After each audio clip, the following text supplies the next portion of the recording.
Hi, I'm Kanani Holder with Black Issues, and just in case you were worried or wondering, you still have time.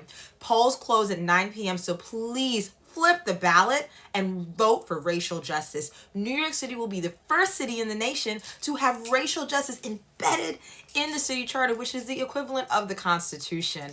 I'm so excited. This is a black and urgent issue. 2 years after George Floyd, we were marching in the streets and we were all united. But I don't really see much difference and much change. So this Racial Justice Commission would be that change that we would need. Please make New York City on the map, be the first in the nation to embed racial justice in the way that we govern. And what exactly are you voting on when you flip the ballot? One would be to add a preamble to the Constitution or the Charter for New York City that would actually state that all decisions are going to be made from a racial justice lens. The highways, bus and tolls, everything. This is so many different issues. I lose track.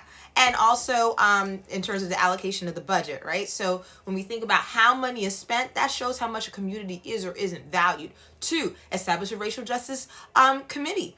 Right now, the commission is going to be disbanded unless we vote for it. And 2, to actually measure the true cost of living, because we don't actually really know what racial disparities look like, sound like, and feel like unless we are actually clear as to how much it actually does cost to live in New York City.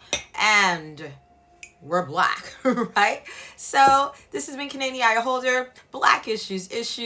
Please go out and vote. Please flip the ballot. On the black of the ballot, there are 3 initiatives. You can vote yes or no, but vote for it so that we can ensure that New York City, moving forward, repairs the harms of racism in the past and moving forward into the future. Just because we live in the North doesn't mean that racism doesn't exist. New York City had slavery. That's what the South Street Seaport was. New York City was the largest slave port outside of Charleston, South Carolina, and Brooklyn was a plantation. There are 83 different streets named after slaveholding families in Brooklyn.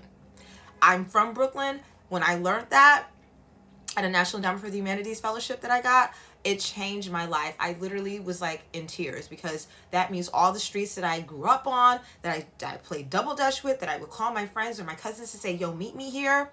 The New Lodge train station named after slaveholding families. There's Vanderbilt, Lefferts, Bergen, all slaveholding families. Stuyvesant for Bed-Stuy. Stuyvesant was the governor of New York City, making New York City the largest slave port. So flip the ballot on the black, vote for racial justice. I love you, Black.